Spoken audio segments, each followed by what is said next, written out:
Muy buenas tardes, un gusto de saludarlos. Y para continuar la segunda parte de la clase de microbioma, vamos a revisar algunos aspectos un poco más en profundidad de uno de los artículos que le compartí de la revista mexicana en relación a lo que es la microbiota y microbioma y su relevancia, ¿no es cierto?, en la salud humana, lo importante de su conservación, de cómo se puede alterar y las consecuencias que tiene en su alteración. Ya hay muchos estudios que avalan la relación de esta microbiota o microbioma, ¿no es cierto?, con muchas de las patologías que nos vemos enfrentados a una alta prevalencia en la comunidad y en la población. Entonces, una de las cosas importantes que me gustaría como concepto que ustedes pudiesen quedarse, ¿no es cierto?, son esas enfermedades, esas patologías importantes, porque ahí también ustedes como médicos van a poder indicar algún cambio, alguna intervención que pueda favorecer la mantención o la recuperación del microbioma. Y eso también es fundamental ir conociendo, ¿no es cierto?, estos agentes que nos pueden ayudar de manera tanto externa como interna a mejorar el microbioma. Y por qué no, también lo podemos hacer ahora, lo pueden hacer ustedes, incluso sin que sea necesario el desarrollar alguna enfermedad, sino que también para poder prevenir. Sabemos además que todavía hay muchos estudios que están faltantes en relación a poder comprobar los estudios que se hacen en animales, poder llevarlo a la salud humana y poder corroborar también así muchas de las teorías que se ven más bien en laboratorio. Así que esta es un área que es muy interesante para poder seguir investigando, para poder seguir desarrollando. em, Así que los dejo también con esa inquietud. Bueno, una de las preguntas que yo les hacía entonces para poder revisar en esta clase, si existía alguna diferencia al utilizar el vocabulario, la palabra microbiota versus microbioma. Y en el artículo, ¿no es cierto?, aparecen algunas definiciones donde hace referencia a la microbiota. Y vemos entonces que la microbiota es esta comunidad de microorganismos en un hábitat específico. Eso, digamos, es como o la definición más general que podemos encontrar de este concepto. Y cuando ya hablamos del microbioma, estamos hablando de esta comunidad de microorganismos, ¿no es cierto?, de la microbiota y la función que tiene en dicho entorno. O sea, ya le damos una responsabilidad, le damos un objetivo, le damos una función. Esa es un poco la diferencia en los conceptos que también es importante que lo vayamos dejando claro. Ahora, algunas otras cosas que son importantes a mencionar, por ejemplo, el metagenoma, que también lo mencionaba mucho el artículo, que es la totalidad de genes de una comunidad de microorganismos, porque aquí vamos a poder ir viendo también que se pueden pesquisar ciertos metagenomas, hay algunos que van a estar más alterados, otros van a estar más presentes, más ausentes, ¿ya? Existen otros conceptos como por ejemplo el resistosoma, que es este reservorio de genes responsable de resistencias a antibióticos, ¿ya? Importante, ¿no es cierto?, para nosotros quienes estamos liderando los programas de optimización de antimicrobianos, conocer también este concepto y ver cómo se relaciona entonces en cada persona. Probiótico ya lo habíamos definido, ¿no es cierto?, que son microorganismos que se pueden ingerir y que es importante que están, ¿no es cierto?, o ellos pueden ser capaces de atravesar todas nuestras barreras que tenemos a nivel, ¿no es cierto?, sobre todo gástrico y que no se van a alterar y que tienen un fin entonces, alguno con un efecto benéfico en el hospedero, sobre todo en relación a poder tener un rol directo con el microbioma. Los prebióticos serían entonces nutrientes, habitualmente están más del lado de las fibras que favorecen el crecimiento de la microbiota beneficiosa, ¿ya? Otras cosas importantes entonces serían también las bacteriocinas. Estas bacteriocinas como concepto son péptidos antimicrobianos por bacterias, causadas por bacterias.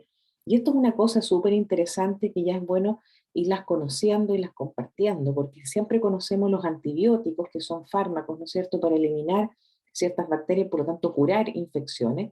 Lo que hoy en día también se está utilizando son estos mecanismos, son péptidos y que se están aplicando también, se están incorporando o indicando en la salud humana como un rol también antimicrobiano.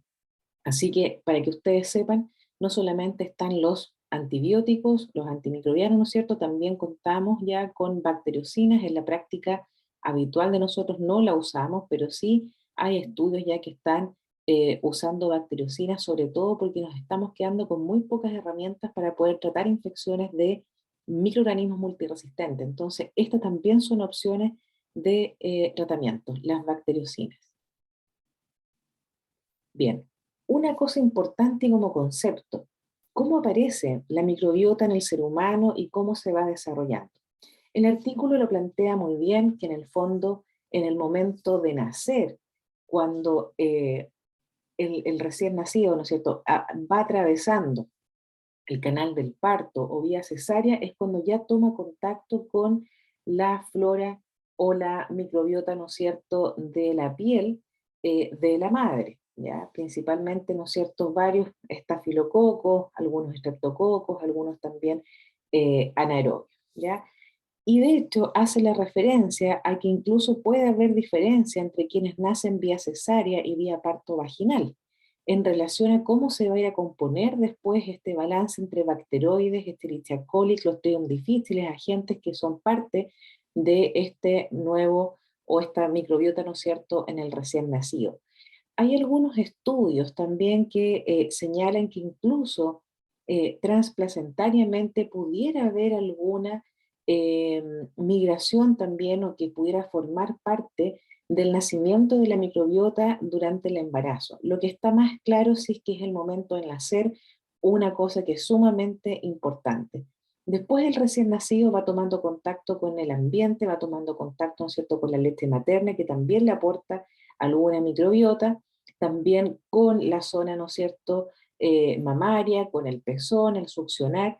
Todo eso también le va a aportar algunos microorganismos que van a ir formando esta microbiota y que por supuesto, a medida que el recién nacido ya vaya adquiriendo recursos de inmunidad para poder protegerse por sí solo, porque los de la madre que fueron pasados, ¿no es cierto?, el embarazo van a ir cayendo incluso hasta el mes 6 y ya después es el recién nacido el que va a ir formando sus propios anticuerpos en mayor grado, más exponencial. Y llega un momento entonces esta microbiota y comienza a madurar con todo esto que estamos hablando, con su entorno, con la piel de la madre, con lo que toma en contacto, con la alimentación que comienza a recibir y todo su medio, todo su entorno en el fondo van a hacer que madure hasta los 3 años.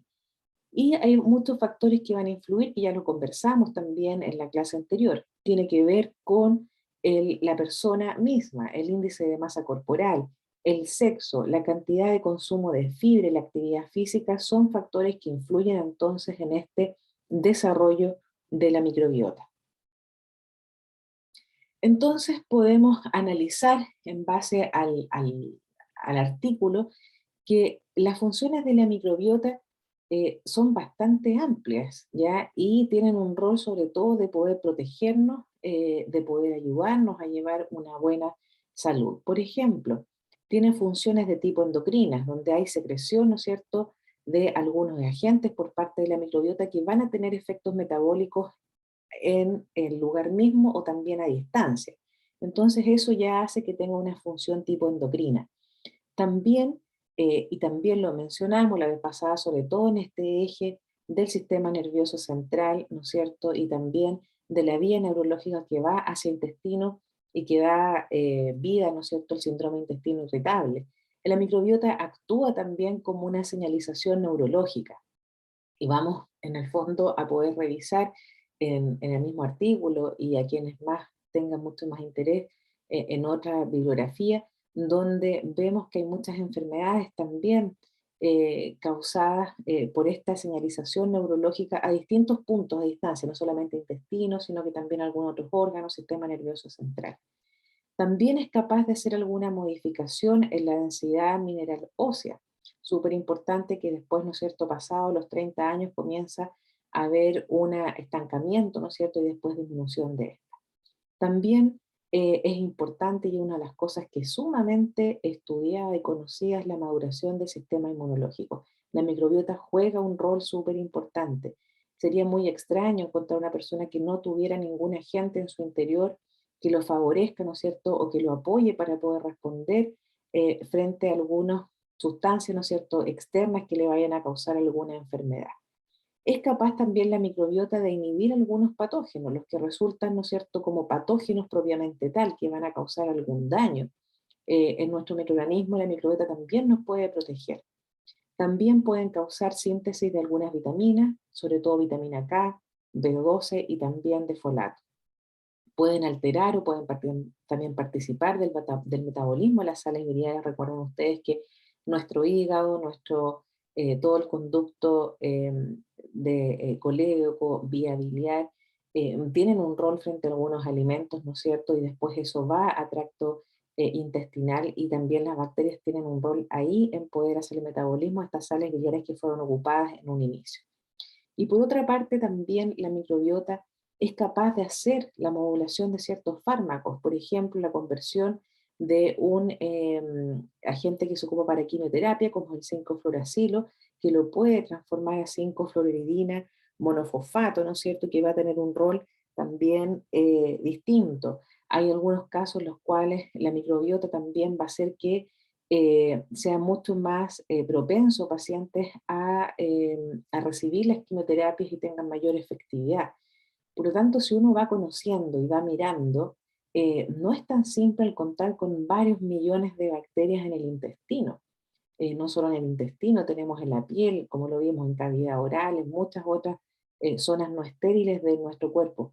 Y tienen un rol fundamental, y por eso, nuevamente, cuando se indican los antibióticos, hay que hacerlo muy a conciencia y muy sabiendo un poco la efectividad real que va a tener ese antibiótico frente a lo que estamos tratando, porque además vamos a estar eliminando parte de la microbiota, ¿no es cierto?, de esa persona, y va a tomar tiempo, por lo menos unos 6 meses, en que vuelva a recuperar su microbiota habitual de la comunidad, una persona que, por ejemplo, está hospitalizada recibiendo antibióticos.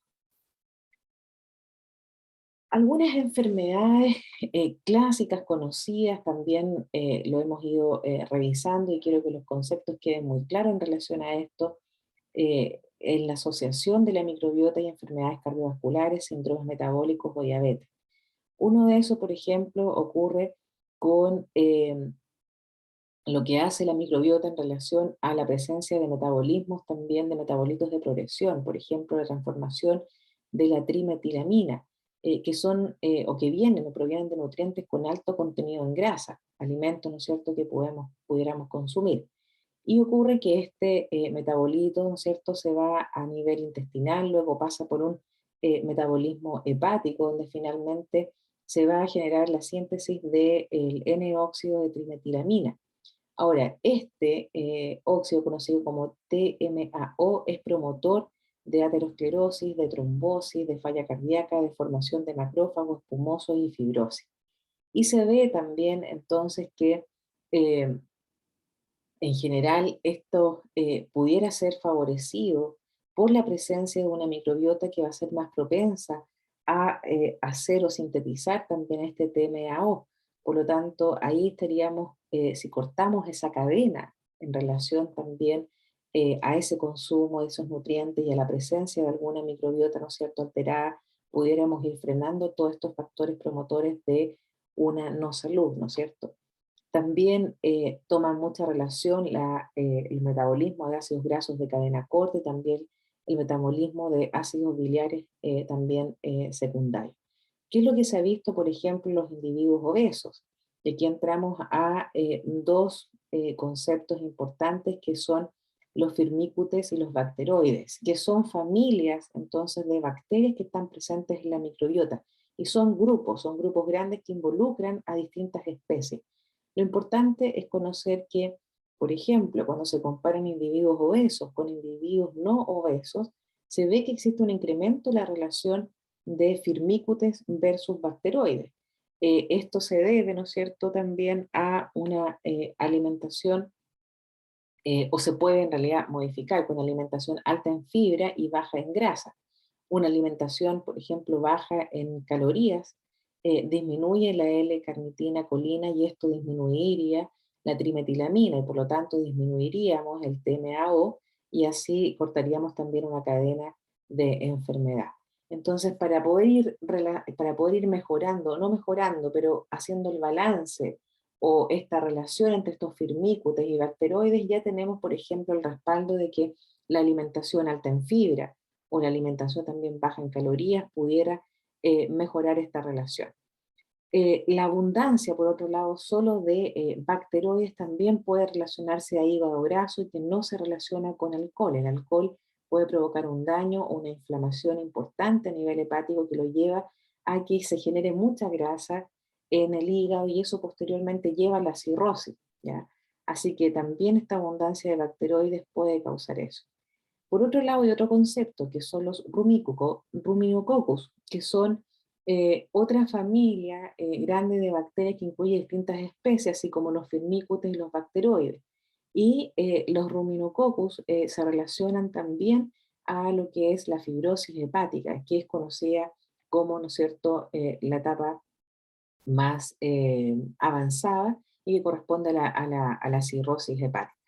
Entonces ya le estamos colocando algunos nombres, algunas especies, grupos y bacterias que necesitamos, ¿no es cierto?, poder tener un balance eh, para poder, ¿no es cierto?, prevenir también algunas enfermedades. Y se está trabajando en esto y por eso también en algunos casos los planes de nutrición de pacientes con diabetes, síndrome metabólico, incluye el poder consumir algún tipo de probiótico para poder mejorar estas relaciones dentro de la microbiota intestinal. En relación a las enfermedades inflamatorias, autoinmunes y alérgicas, el artículo hace una relación, y está ahí también la referencia para quienes estén interesados, es que habla de que la vía de nacimiento por cesárea tendría un 20% de riesgo mayor de las personas de desarrollar asma. Interesante sería poder aquí en este momento hacer una consulta entre ustedes, quienes nacieron por parte cesárea, cuántos de ustedes son asmáticos y compararlos con los que tuvieron un parto, digamos, vaginal. Estas son cosas que van apareciendo, ¿no es cierto?, que se van asociando, sobre todo por todas estas cosas alérgicas, autoinmunes, tienen una relación de algo de inflamación. Por ejemplo, una cosa que es muy interesante y que lo van a ver en la clínica es la artritis reumatoidea, una enfermedad que igual es bastante frecuente y que se cree, y está aquí en el artículo mencionado, y que se puede deber o está relacionada a una enfermedad periodontal de cavidad, ¿no es cierto?, oral. ¿Y por qué? Por la presencia de esta bacteria, Porphyromonas gingivalis. Esta tiene un gen que codifica una enzima que es la causante de la citrulinación de algunos péptidos de la mucosa oral, como por ejemplo la queratina.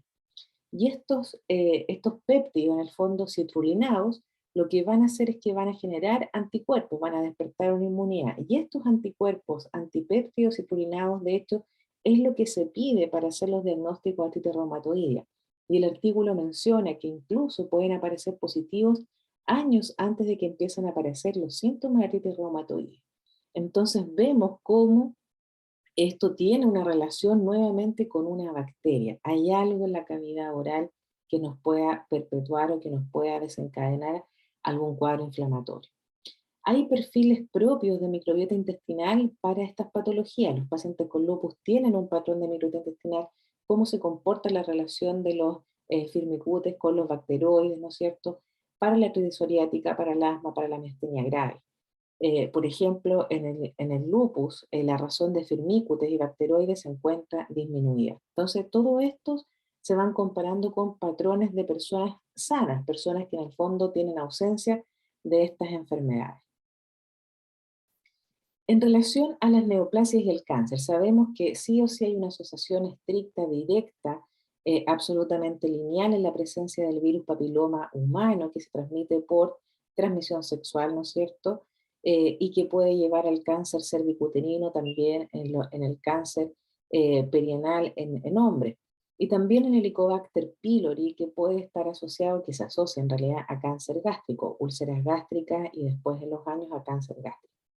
Entonces nuevamente se ven perfiles de microbiota asociados a ciertas neoplasias. Por ejemplo, en el cáncer de colon existe un aumento de la Escherichia coli, que es una de las más importantes y predominantes en la microbiota intestinal.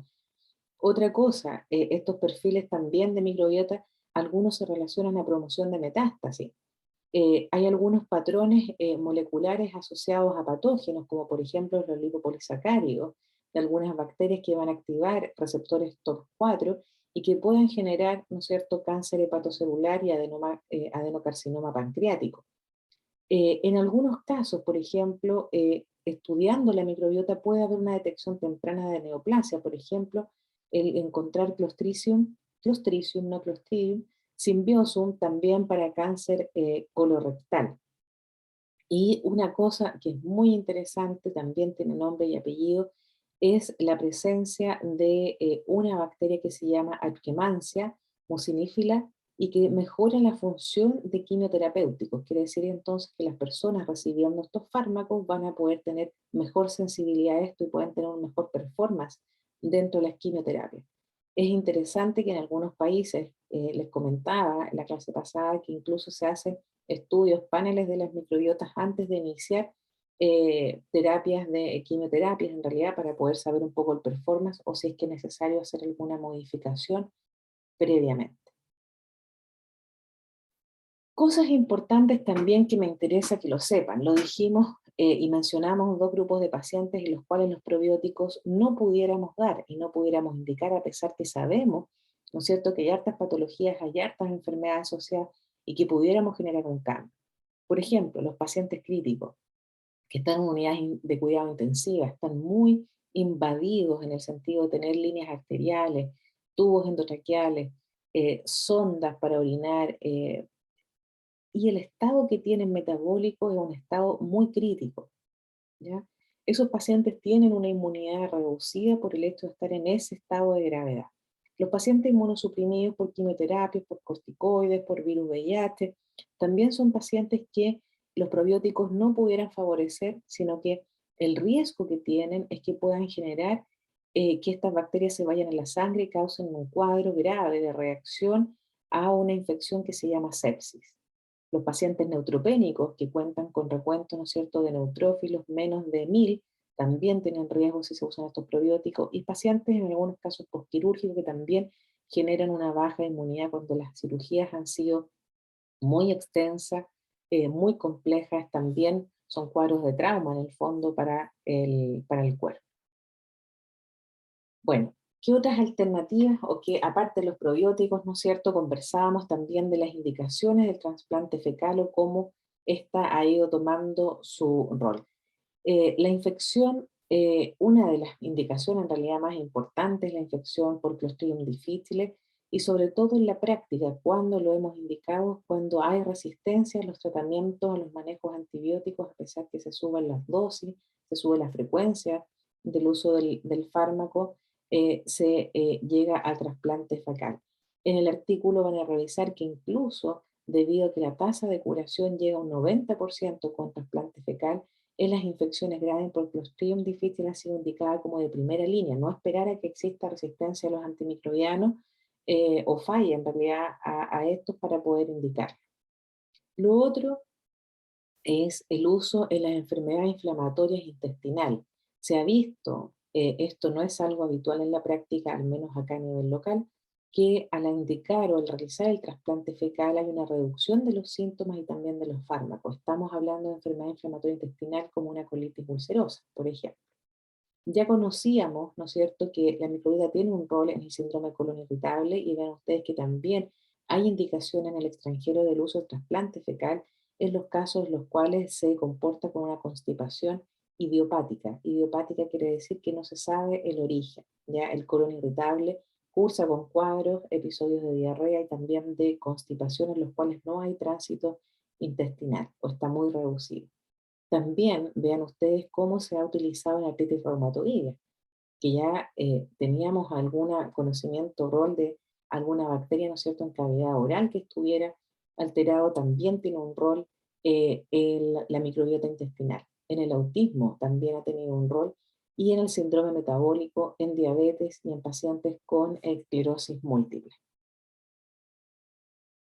Bueno, el segundo artículo que les mostré en realidad es para poder extraer de ahí un modelo que se hizo, ¿no es cierto?, con animales Sobre todo, bueno, fueron animales que estuvieron siendo evaluados en 4 semanas, los cuales se hizo un grupo que fue a ejercicio físico, otro grupo a sedentario, en uno se les hizo también una reducción o, perdón, un ligamiento de arterias coronarias y después se evaluó con ecocardio, ¿no es cierto?, y muestras fecales. Pero lo que yo quiero extraer de aquí, o el concepto que quieren que se comience, digamos, a generar, es que el microbioma intestinal se afectó en los ratones en los cuales hacían ejercicio versus los que estaban sedentarios. Y fue una cosa bien marcada, lo pueden ver ustedes en algunos de los grupos, sobre todo, y eso demuestra que en el fondo el ejercicio propiamente tal que mejora, ¿no es cierto?, esta capacidad pulmonar, la capacidad de poder caminar, de respirar, de subir escaleras, todo nuestro performance o fitness, ¿no es cierto?, cardiopulmonar, tiene un rol también a nivel del microbioma y que esto también va a generar un rol tal vez, ¿no es cierto?, en la formación de aterosclerosis y algunas otras cosas como lo veíamos inicialmente, falla cardíaca u otros. Entonces aquí, dentro de las cosas que más llamó la atención y que ya conocíamos, ¿no es cierto?, esta bacteria, la Arquemancia, que se notó que estuvo aumentada después del ejercicio. El efecto del ejercicio en los cambios de esta microbiota fue mucho más fuerte en aquellos que hicieron, digamos, el ejercicio, que fue lo que decían en relación a que un grupo, por ejemplo, los que hacían mucho ejercicio, claro, iban a comer quizás más porque el metabolismo iba a estar mucho más aumentado que los sedentarios. Y a pesar de eso, lo que decían, independientemente que hayan comido más, porque se fue midiendo la comida de estos ratones, el ejercicio por sí generaba estos cambios grandes en la microbiota. Y una de las cosas importantes entonces que esta especie nuevamente sale a colación, que es la arquemancia, y que tendría efectos entonces antiinflamatorios en estos ratones y que tendría o podría ser un potencial target para poder combatir el síndrome metabólico y también la obesidad. Y eso, todo esto habría que verlo también en otros estudios replicados, ¿no es cierto?, a nivel de laboratorio, pero también a nivel de salud humana. O sea, estamos viendo que aparte del lactobacillus, de los bifidobacterium que estuvimos conversando en relación a los lácteos y los probióticos, hay una infinidad de otras bacterias que también están apareciendo en su rol importante eh, para poder prevenir enfermedades crónicas. Son todas las enfermedades que estamos viendo y aún ahora, o con mayor razón ahora en términos de pandemia, muchos pacientes, ¿no es cierto?, con perfil lipídicos elevados, con aumento de sobrepeso, con alteraciones, ¿no es cierto?, del sueño, todo se vio un poco afectado. Y cómo, ¿no es cierto?, la alimentación, el ejercicio, son todas cosas que van a influir directamente en los tipos de bacterias que nosotros vayamos teniendo y que nos están protegiendo. Entonces aquí quiero en realidad llegar y finalizar con varios tips que los pueden también ayudar a ustedes. Los invito a que puedan ingresar a la página del Colegio Americano de Medicina Estilo de Vida, que hasta el momento no está considerada como una especialidad dentro de la medicina, pero es un área de especialización donde se hace una certificación internacional. Y esta medicina de estilo de vida está basada en 6 pilares que son fundamentales porque lo que intenta hacer es poder tratar o ver las patologías, los diagnósticos, ¿no es cierto?, de la medicina que nosotros estamos aprendiendo, que ustedes están aprendiendo, que nosotros estamos ejerciendo, es ver un poco la causa más allá del fármaco, ¿no es cierto?, o de la hormona propiamente tal, sino qué es lo que está causando, qué hábito del paciente o estilo de vida del paciente lo está llevando a generar esa enfermedad. ¿Qué tiene que ver esto con la microbiota? Porque miren ustedes, los 6 pilares fundamentales en los cuales se basa la medicina estilo de vida para evaluar al paciente, para hacer las indicaciones y para seguir, uno es comer de forma saludable, que puede sonar muy resonante, ¿no es cierto? Y dentro de lo que es, todo esto está basado en evidencia. Y lo que dice en el fondo es que, ¿qué tipo de alimentación? Es una alimentación, o sea, es una dieta de alimentos integrales basado en plantas. No quiere decir que se coma pura lechuga, sino que todo lo que está relacionado a plantas, verduras, frutas, papas, por ejemplo, todo lo que ir disminuyendo un poco lo que es el consumo de las carnes, sobre todo, y que tiene mucha relación también en lo que conversábamos en relación a la dieta mediterránea. La dieta occidental que nosotros hemos ido adquiriendo claramente tiene un rol en nuestras múltiples enfermedades crónicas, ¿no es cierto?, al acortamiento de nuestros años también de vida, y tiene que ver con la afección directa de nuestra microbiota. Eso es una cosa importante. Entonces, si ustedes buscan, van a encontrar mucha bibliografía en relación a cómo apoya, por ejemplo, cuando se ven los patrones de enfermedades de veganos o de vegetarianos en comparación a los que sí comen carne, son mucho más saludables esos patrones, en realidad bien llevados, por supuesto, monitorizados, con todo el soporte, complemento nutricional que también requiera. Pero es una cosa también para llamar la alerta de cómo estamos permitiendo también, estamos favoreciendo, se está favoreciendo a nivel cultural, occidental y sobre todo en Chile y en estos últimos 2 años una forma no saludable también de comer y cómo afecta, ¿no es cierto?, lo que ya dijimos, la microbiota.